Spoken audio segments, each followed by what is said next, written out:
Hello and welcome back to another video, guys. In this video we're working on this Mazda CX-5, I think it is. I don't know, it's a little mini SUV anyway, but what matters is we've got the 2.2 diesel engine in this, and we've got a lot of smoke when we turn the car on.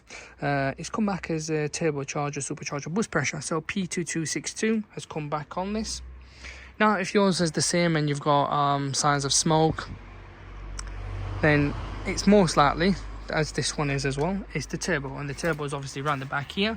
What we would recommend is putting a refurb turbo on, or in other words, a new turbo.